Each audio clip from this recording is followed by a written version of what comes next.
I never expected that filling up my propane tank would lead to a war with the homeowners association. But here I was, standing in my driveway in Phoenix, Arizona, staring at a certified letter that might as well have been a declaration of hostilities. My name is Yosef Richardson, and I had been living in the Sunset Estates community for 3 years. The place was nice enough, with its manicured lawns and identical beige houses that all looked like they came from the same cookie cutter. I worked as a software engineer from home, which meant I was around a lot more than most of my neighbors. That turned out to be both a blessing and a curse. The letter in my hand was from Patricia Hendricks, the president of our HOA board.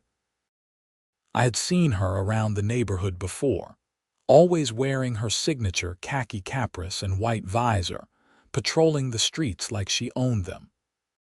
She was in her late 40s, had that specific haircut that seemed to be issued to HOA board members, and carried herself with the confidence of someone who had never been told no in her entire life. According to the letter, my propane usage for heating my home had exceeded what the HOA deemed acceptable for a single-family residence. I read the words again, certain I had misunderstood. But no, there it was in black and white. I was using too much propane, and they were demanding I reduce my consumption immediately or face fines starting at $500 per month. I walked back into my house and tossed the letter on my kitchen counter. My propane tank sat outside, partially hidden by some decorative rocks I had placed around it, per the HOA's landscaping requirements. It was a standard 500-gallon tank, and I had been filling it regularly throughout the winter months. Sure, I like to keep my house warm, and maybe I kept the thermostat a little higher than some people, but this was my home. I paid my bills. I did not see how my propane usage was anyone's business but my own. I called the HOA office that afternoon. A woman with a nasal voice answered on the third ring. Sunset Estates Homeowners Association, this is Linda speaking. Hi, Linda. This is Yosef Richardson from 4287 Desert Rose Lane. I just received a letter about my propane usage. Oh yes, Mr. Richardson. Mrs. Hendricks flagged your account. She'll want to speak with you directly about this matter. Can you hold? Before I could respond, elevator music filled my ear. I waited for what felt like an eternity before Patricia's voice came through the line, sharp and authoritative. Mr. Richardson, I'm glad you called. We need to discuss your excessive propane consumption immediately. Excessive? I'm just heating my home. How is that excessive? According to our monitoring, you've been refilling your tank every 6 weeks. That's significantly more than the neighborhood average of every 3 months. I felt my jaw tighten. Wait, you're monitoring my propane deliveries? How? We have partnerships with local utility companies and service providers. It's in the HOA covenant you signed when you purchased your home. Section 12, subsection 4. I scrambled to find my HOA documents, flipping through pages of dense legal text. Sure enough, buried deep in the fine print was language about the HOA's right to monitor utility usage for the purpose of ensuring community standards and environmental responsibility. This is ridiculous, I said. I'm paying for my own propane. What does it matter to the HOA? It matters because excessive energy consumption reflects poorly on our community's environmental initiatives. We're trying to maintain a certain standard here, Mr. Richardson. Your usage is frankly embarrassing. Embarrassing to who? To the community as a whole. We're working towards certification as an eco-friendly neighborhood. Your carbon footprint is dragging down our numbers. I took a deep breath, trying to keep my temper in check. Look, Mrs.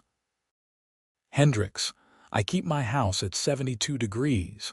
That's not unreasonable. My home office requires a comfortable temperature because I work from home 12 hours a day. Then perhaps you need to invest in a sweater, Mr. Richardson, or better yet, upgrade to a more efficient heating system. The fines start next month if you don't show improvement." She hung up before I could respond. I stood there holding my phone, absolutely furious. Who did this woman think she was? I had never heard of an HOA policing someone's energy usage like this.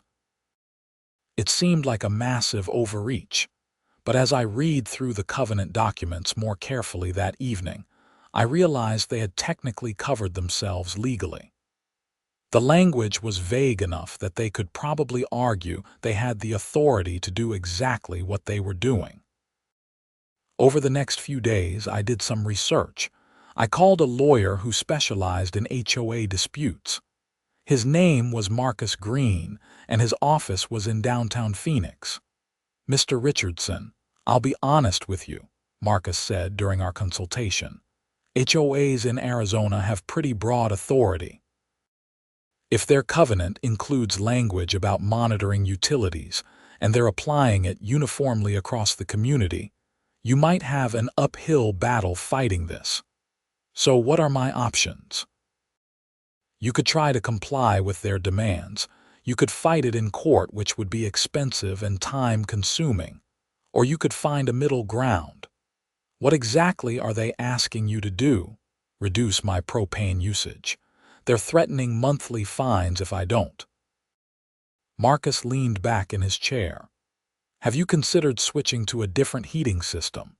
Heat pumps are incredibly efficient, especially here in Arizona where the winters are mild.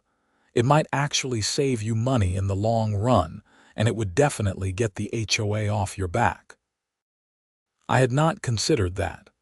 My house came with the propane system when I bought it, and I had just assumed I would keep using it.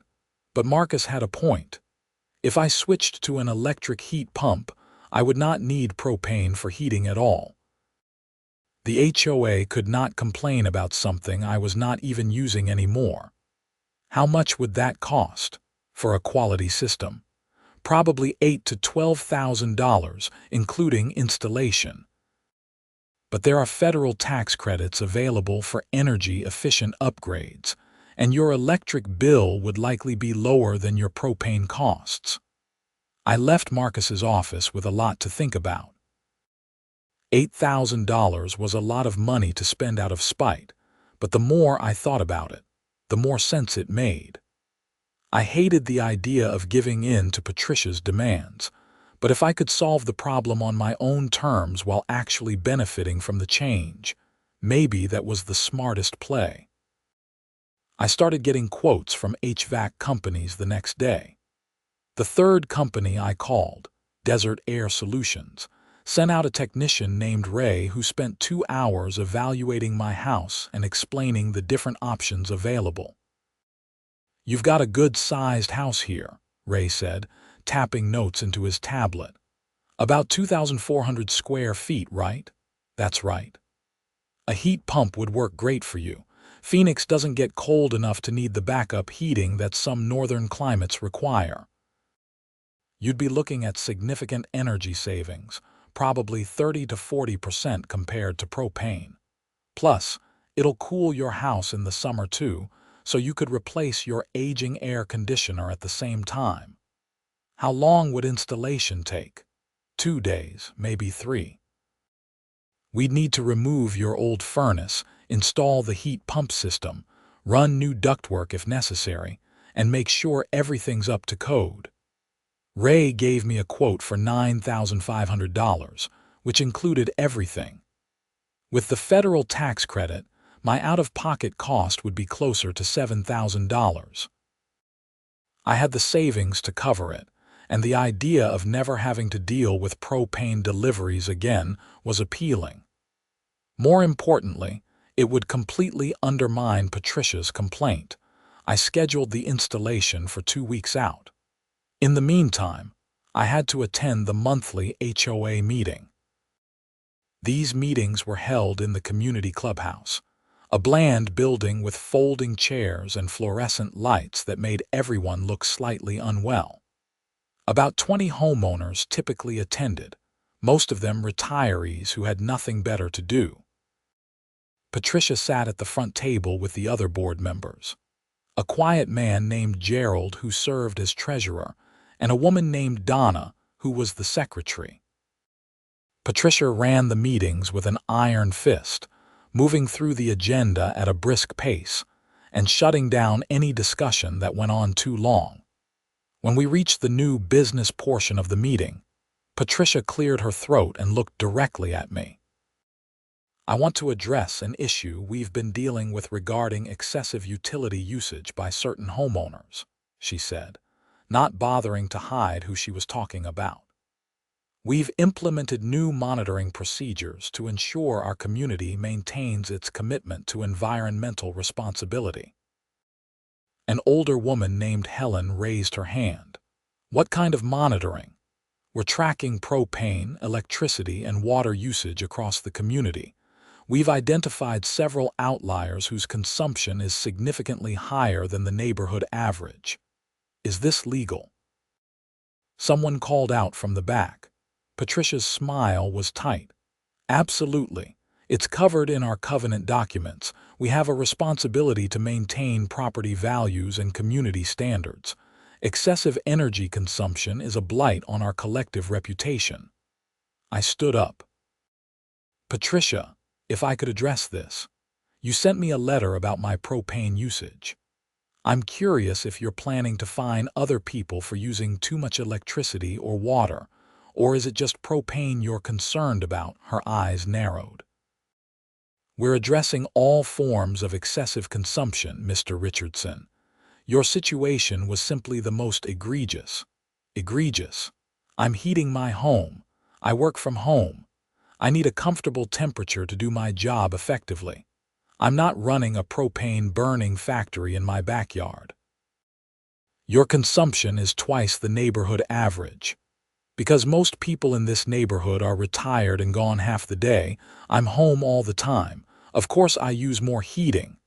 A few people murmured in agreement. Patricia did not like that. "The policy stands," she said firmly. "If you don't reduce your consumption, you'll be fined. That's final." "Actually, I'm switching to a heat pump.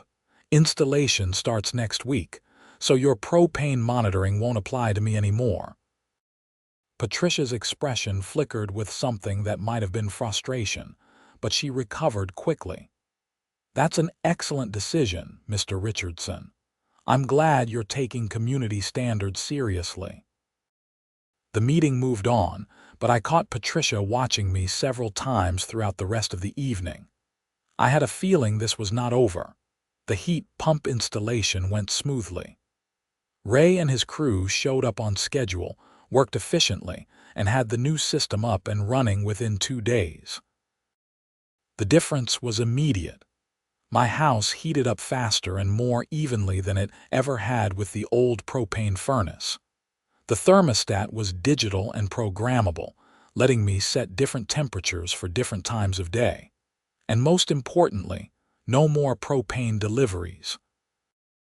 I called the propane company and told them to pick up their tank. They scheduled it for the following week. I felt a sense of satisfaction watching them haul that tank away. Patricia could monitor my propane usage all she wanted now. It would be a solid 0. For about a month, everything was quiet. I enjoyed my new heating system. My electric bill was actually lower than my combined propane and electric bills had been before, and I had heard nothing from the HOA. I started to think maybe Patricia had moved on to harassing someone else. Then I got another letter. This one informed me that my electricity usage had spiked significantly over the past month, and that I needed to reduce my consumption immediately. The fine structure was the same, $500 per month if I did not comply. I could not believe what I was reading. She had literally bullied me into switching to electricity, and now she was going after me for using electricity. This was insane. I called Marcus Green immediately. "She's doing what?" Marcus sounded as incredulous as I felt. "She's now claiming my electricity usage is too high. after forcing me to switch from propane to electric heat. This has to be harassment, right? It's definitely starting to look that way. Do you have copies of all the correspondence? Every letter, every email? I've been documenting everything. Good. Send it all to me. I think we might have grounds for a harassment claim. This seems less about environmental standards and more about targeting you specifically. I spent that evening compiling everything into a detailed file for Marcus. The timeline was damning. Patricia had gone after my propane usage. I had switched to electricity to comply, and now she was going after my electricity usage. There was no way to interpret this as anything other than a personal vendetta. But why? What had I done to make Patricia Hendricks fixate on me? I racked my brain trying to think of any interaction we had had before this started. Then, I remembered something from about 6 months ago. There had been a vote at an HOA meeting about whether to repave the community roads or invest in new landscaping for the entrance. Patricia had pushed hard for the landscaping, claiming it would improve property values. I had voted for the roads, which desperately needed repair. The vote had been close, and the roads had won by a single vote. Patricia had been visibly angry after that meeting. She had made a comment about people not understanding the importance of curb appeal. At the time, I had not thought much of it. Now I wondered if she had been holding a grudge ever since. Over the next few weeks, Marcus started building a case. He sent a formal letter to the HOA board outlining the harassment and demanding they cease their targeting of my utility usage. The letter was professional but firm, making it clear we were prepared to take legal action if necessary.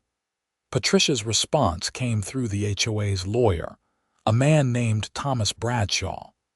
His letter denied any harassment and reiterated the HOA's authority to monitor and regulate utility usage. He claimed they were preparing to implement community-wide standards that would apply equally to all residents. "That's interesting," Marcus said when I showed him the letter. "They're claiming it's going to be applied equally. Let's test that claim. I want you to submit a formal request for the utility usage data of all homes in your community. They should have it since they're supposedly monitoring everyone. Let's see if you're really the outlier they claim you are." I submitted the request under Arizona's HOA disclosure laws. The HOA had 30 days to respond. When the response finally came, it was not what Patricia had been expecting. The data showed that my electricity usage, while slightly higher than average, was nowhere near double the community average like Patricia had claimed. In fact, there were at least 8 other homes using more electricity than mine. There were also 3 homes using significantly more water, and 2 homes with propane usage that had previously exceeded mine before I switched systems. None of those homeowners had received warning letters or threats of fines. Marcus grinned when I showed him the data. "Now we've got her. This is clear evidence of selective enforcement and harassment. Do you want to pursue this?" "Absolutely." Marcus filed a formal complaint with the Arizona Department of Real Estate, which oversees HOA regulations in the state. He also drafted a lawsuit against Patricia Hendricks personally and the HOA board for harassment, abuse of authority, and violation of my rights as a homeowner. The lawsuit got people's attention. Within a week, I started receiving calls and visits from other homeowners in the community. Turns out I was not the only one Patricia had been targeting. She had been sending threatening letters to anyone who had ever disagreed with her on anything, using whatever justification she could find in the HOA covenant.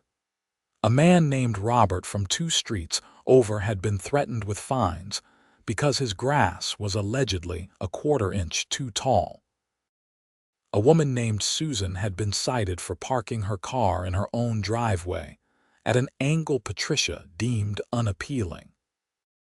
An older couple, the Johnsons, had been harassed about the color of their front door, which was supposedly not on the approved color list despite being identical to 6 other doors in the neighborhood. The pattern was clear.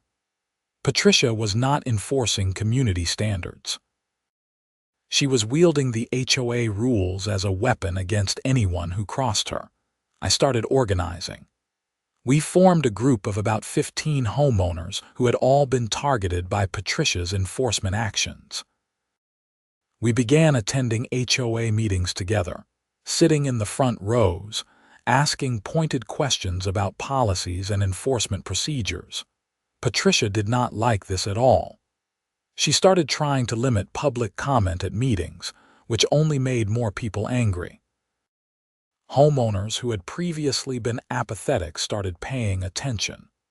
The monthly meetings began drawing crowds of 40 or 50 people. At one particularly contentious meeting, a man named Vincent stood up and demanded Patricia's resignation. "You've turned this HOA into your personal fiefdom," he said, his voice shaking with anger.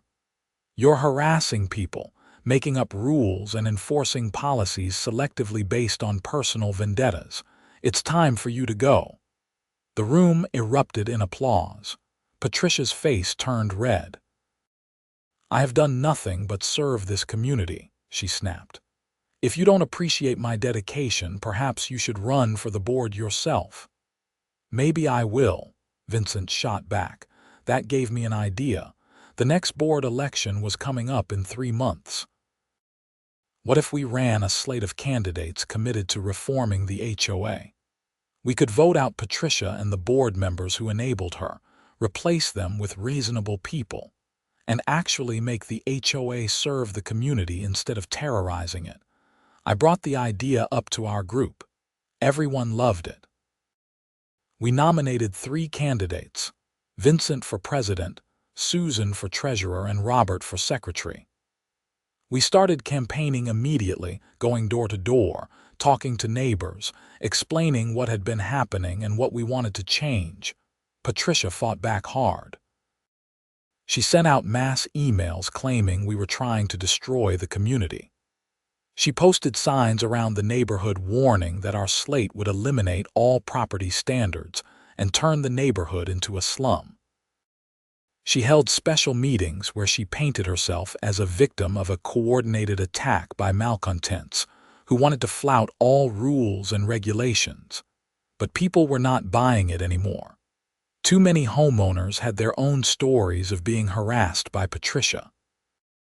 The more she tried to defend herself, the more her credibility crumbled.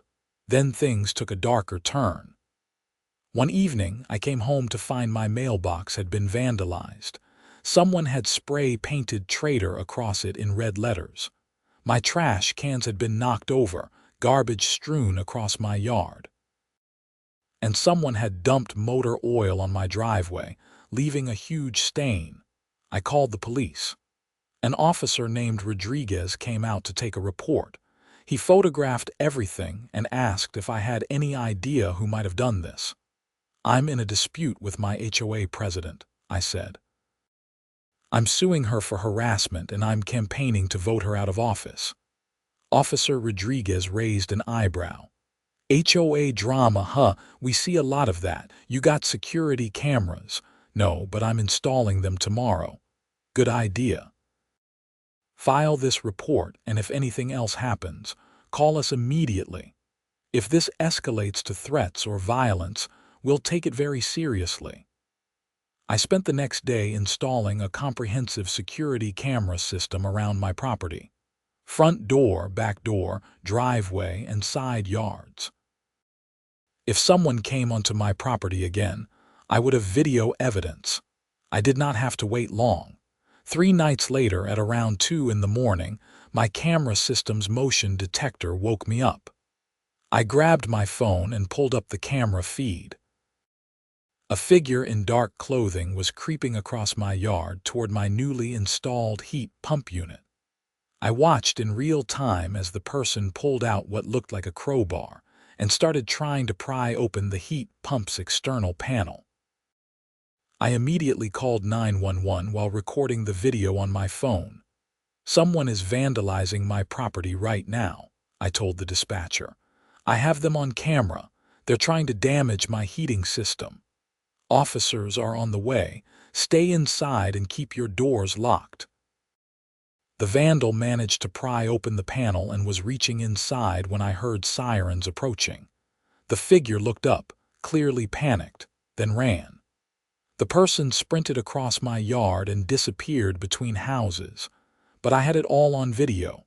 2 police cars arrived within minutes. Officer Rodriguez was one of the responding officers. I showed him the footage on my phone. "Can you zoom in on the face?" he asked. I replayed the video. At one point, when the vandal looked up at the sound of the sirens, the camera had caught a clear view of the face in the infrared night vision. It took me a moment to recognize who I was looking at, and when I did, my blood ran cold. It was Gerald, the HOA treasurer, Patricia's right-hand man on the board. "I know this person," I said. "He's on my HOA board. His name is Gerald Watkins." Officer Rodriguez's expression hardened. "Do you know where he lives?" 2 streets over, 4523 Seguero Way. "Wait here."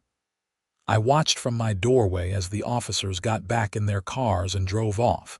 My heart was pounding. This was no longer just an HOA dispute or even a harassment case. This was criminal vandalism, trespassing, attempted destruction of property. Gerald could be arrested. About 30 minutes later, Officer Rodriguez returned to my house with Gerald in handcuffs in the back of his patrol car. Gerald looked terrified, his face pale in the streetlights. "Mr. Richardson, I need you to come down to the station to make a formal statement and provide us with the video footage," Officer Rodriguez said. "Of course."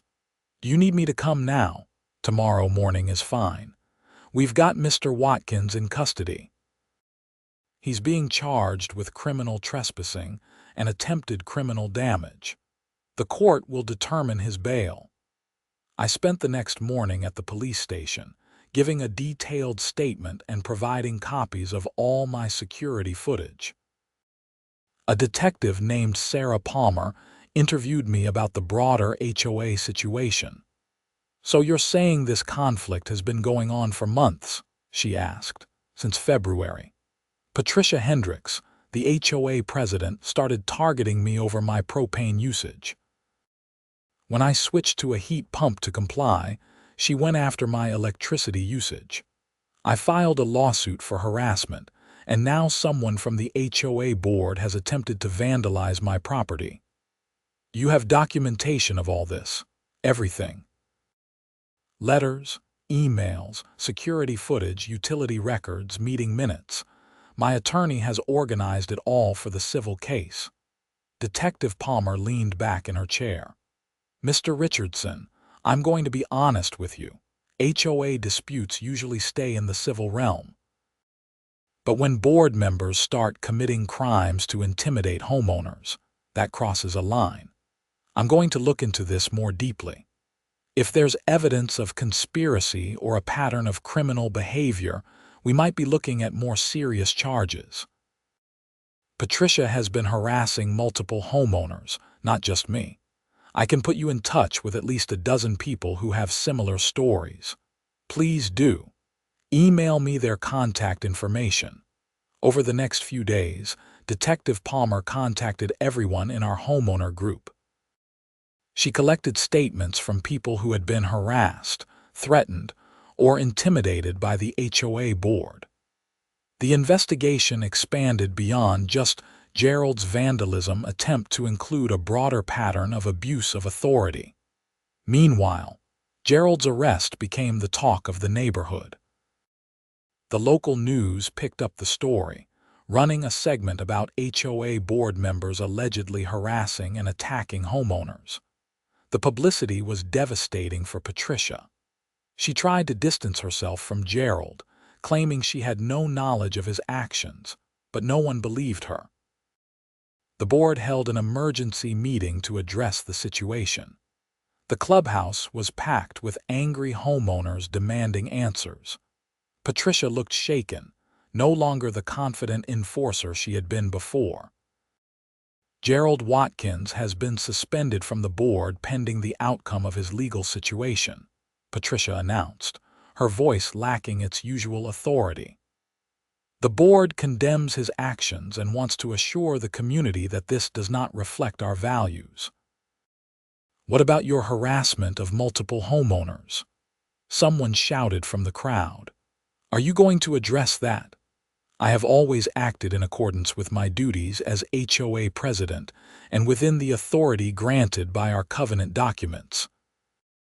Any allegations of harassment are unfounded and will be addressed through proper legal channels.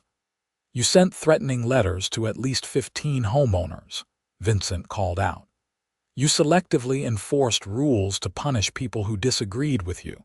You turned this HOA into a dictatorship. The crowd erupted in agreement. Patricia tried to maintain control of the meeting, but it was clear she had lost the room. People were calling for her resignation, demanding investigations, and threatening their own lawsuits. The next major development came 2 weeks later. Gerald, facing criminal charges and the prospect of a trial, decided to cooperate with prosecutors in exchange for a plea deal. And what he told them was explosive. According to Gerald's statement, Patricia had explicitly instructed him to harass me and make my life difficult. She had been furious that I had switched to a heat pump and made her look foolish. She wanted to punish me, to make an example of me so that other homeowners would not dare to challenge her authority.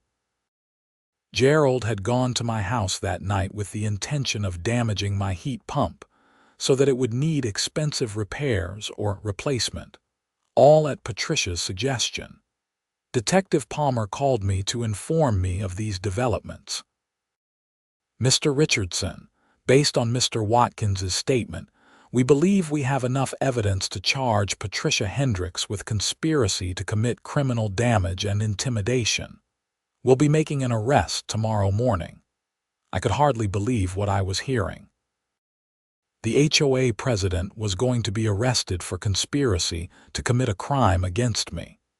This had escalated far beyond anything I had imagined when I first received that letter about my propane usage. The next morning, police arrested Patricia at her home. The scene was captured by news cameras, which had gotten word of the impending arrest. The image of Patricia Hendricks being led away in handcuffs made the front page of the local section of the Arizona Republic and was the lead story on 3 local news channels. The fallout was immediate and dramatic. The remaining HOA board member, Donna the secretary, resigned that same day. The management company that handled the HOA's day-to-day operations announced they were suspending their services pending a review of the situation. The entire HOA governance structure had essentially collapsed. This created a power vacuum that needed to be filled. Under Arizona HOA law, when a board becomes unable to function, an emergency election can be called. Our homeowner group quickly organized exactly that. We circulated petitions, gathered the required signatures, and scheduled an emergency election for 2 weeks out.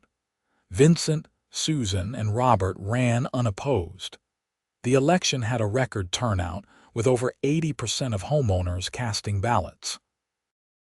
Our slate won overwhelmingly, and they immediately set about reforming the HOA from top to bottom. The first order of business was rescinding all of Patricia's utility monitoring policies.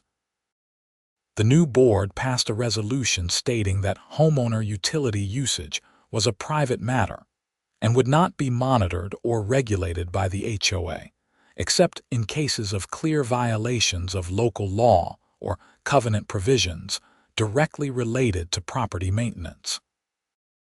They also implemented new transparency measures, requiring all board decisions to be documented and made available to homeowners.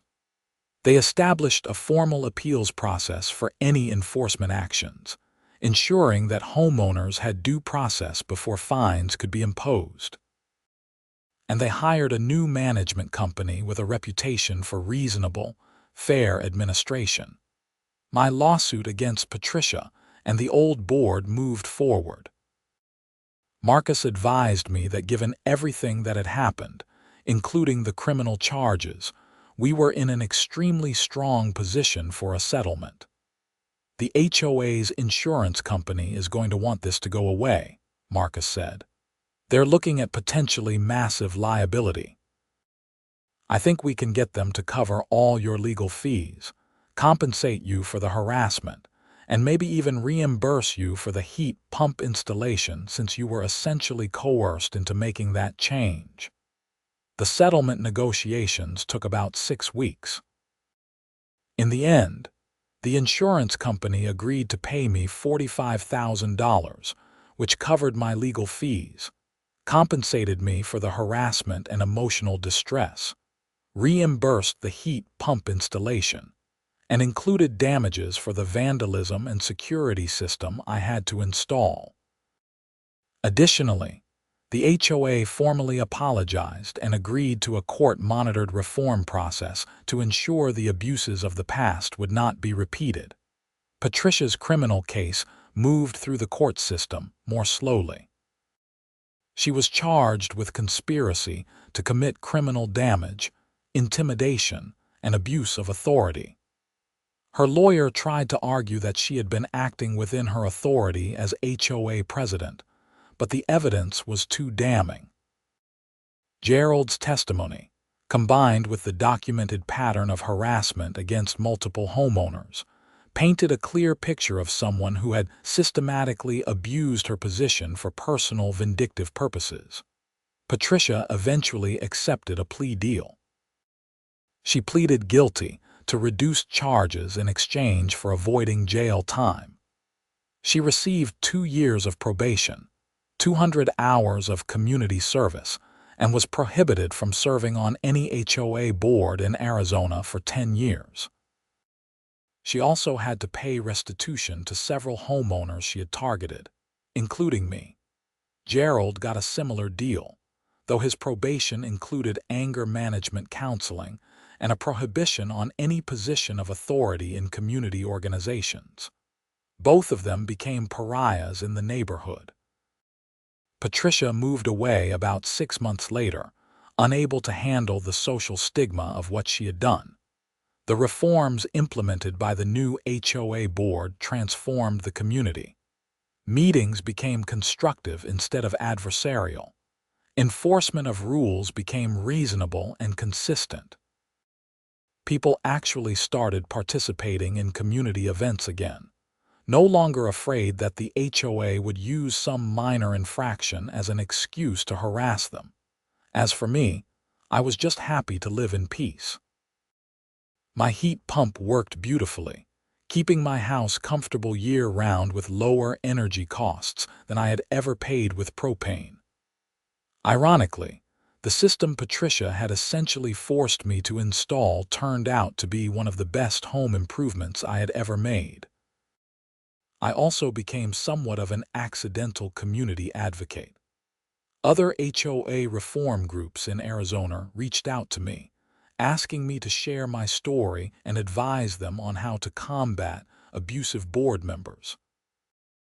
I started speaking at community meetings, and even testified before a state legislative committee that was considering new laws to protect homeowners from HOA overreach. The experience taught me several important lessons. First, documentation is crucial.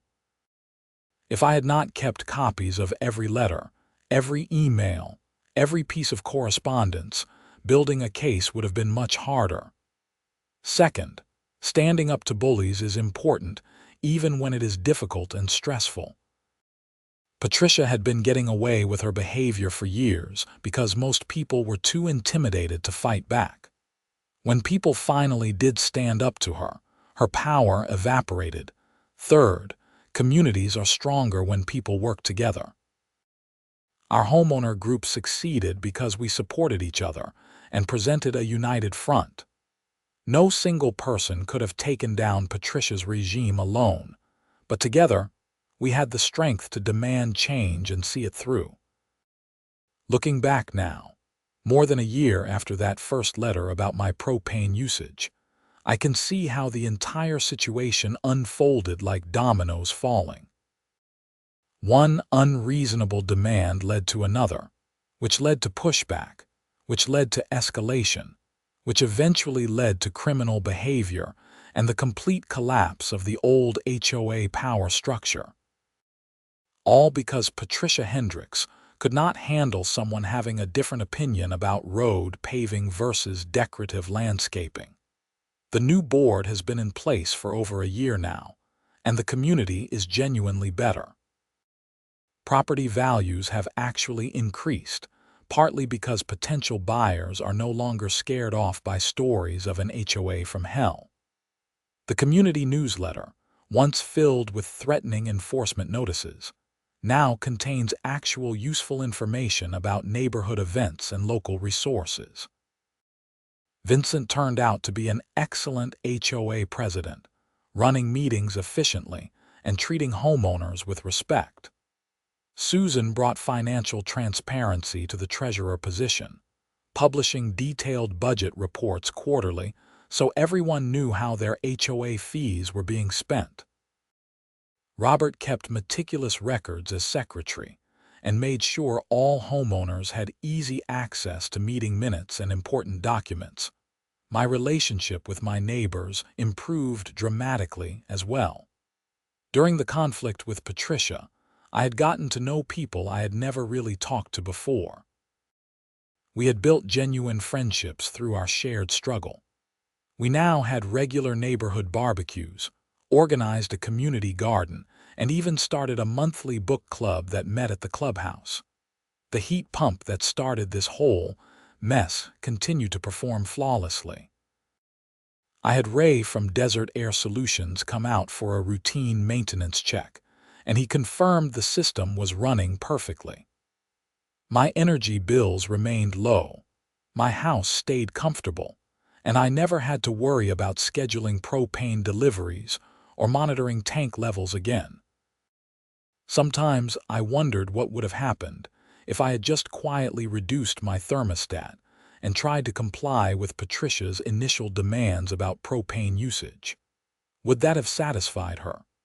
Or would she have found some other reason to harass me? Based on what I learned about her pattern of behavior, I suspected she would have just moved on to another complaint. For Patricia, it was never really about the propane or the electricity or any specific rule. It was about control and punishing anyone who dared to question her authority.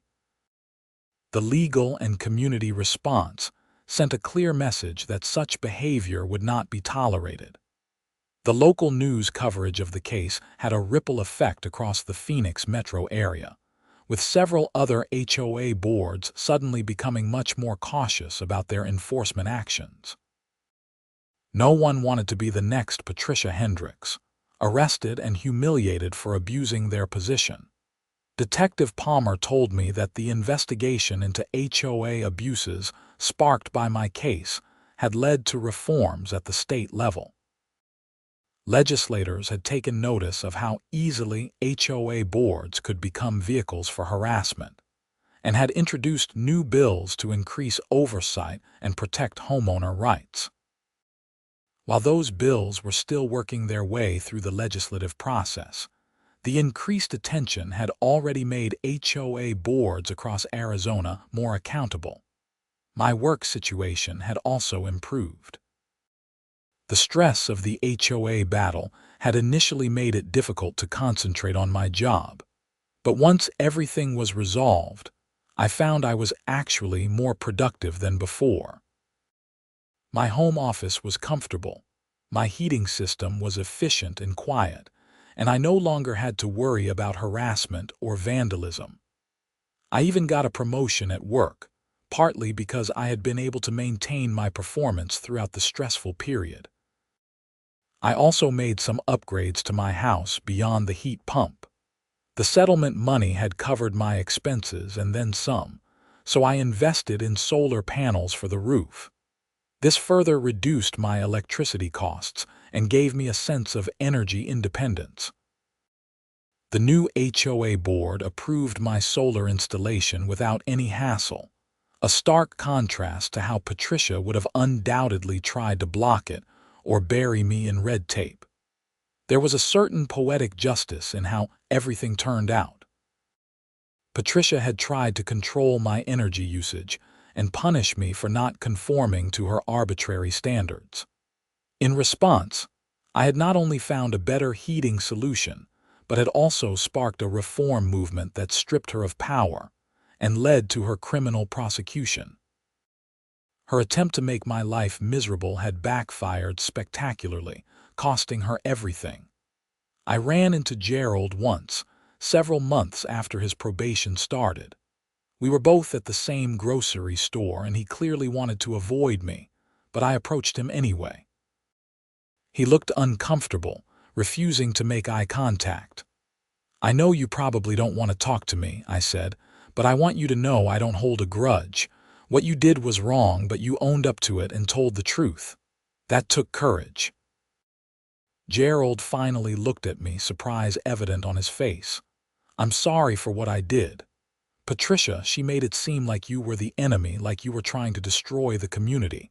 I realize now how manipulated I was. She was good at that. How are you doing, honestly?" "Better." Getting away from her influence was the best thing that could have happened to me. I'm working with a therapist, dealing with some issues. I think I let myself become someone I'm not proud of. We all make mistakes. What matters is learning from them. We talked for a few more minutes and then parted ways. I meant what I said. Gerald had done wrong, but he had also helped bring Patricia to justice by telling the truth. That counted for something. As the seasons changed and life returned to normal, I found myself appreciating my home in a way I had not before. The heat pump hummed quietly in the background, maintaining a perfect temperature. My solar panels generated clean energy. My security cameras provided peace of mind. And most importantly, I lived in a community where the HOA actually served the homeowners instead of terrorizing them. The whole experience had taught me about the importance of community involvement and the dangers of unchecked authority. HOAs serve a legitimate purpose when run properly, maintaining property values and managing shared resources. But they can easily become instruments of oppression when the wrong people gain control and face no accountability. I made a commitment to stay involved in the HOA going forward, attending meetings regularly and making sure the reforms we had fought for were maintained. It was easy to become complacent, to assume everything would stay fixed now that Patricia was gone. But good governance requires ongoing vigilance and participation. Other homeowners in the community seemed to have learned the same lesson. Meeting attendance remained high, with people taking an active interest in community decisions. The new board had to actually listen to homeowners and consider their input, knowing they could not just impose their will from on high. One evening, about 18 months after the initial propane letter, I was sitting on my back patio enjoying the mild Arizona winter weather. The heat pump was running smoothly inside, keeping the house warm without any drama or complaints from the HOA. I had a glass of wine, a good book, and absolutely no stress about my home or community. My phone buzzed with a text from Vincent. The HOA board was planning a community appreciation event for the spring, and they wanted input on activities and food. It was such a normal, reasonable request, the kind of thing an HOA should be doing. I smiled and sent back some suggestions. This was what community was supposed to feel like. People working together, treating each other with respect, solving problems cooperatively instead of through threats and intimidation. It had taken a major conflict to get here, but we had come out the other side stronger and more united. I thought about everything that had happened, the journey from that first unreasonable letter to the complete transformation of our community. It had been exhausting, stressful, and at times frightening, but it had also been necessary. Sometimes you have to fight for what's right, even when it would be easier to just go along with injustice. The heat pump that had become the centerpiece of this whole saga continued to work perfectly. A constant reminder of how standing your ground and finding creative solutions can lead to better outcomes than simply submitting to unreasonable demands. I had not just solved the immediate problem. I had improved my home, reduced my energy costs, and helped reform an entire community in the process. As the sun set over the Phoenix skyline, painting the desert sky in shades of orange and purple, I felt a deep sense of contentment. My home was my sanctuary again, not a source of stress and conflict. The HOA was a helpful organization, not an enemy to be feared. And the community had learned valuable lessons about governance, accountability, and standing up for what's right. Patricia's attempt to control something as simple as my heating choices had set off a chain of events that ultimately benefited everyone except her. Her vindictiveness had been her downfall, while my willingness to stand up for myself and document everything had been my salvation. The heat pump hummed on, efficient and reliable, a testament to the unexpected positive outcomes that can emerge from conflict when you refuse to be bullied and instead find better solutions to the problems you face.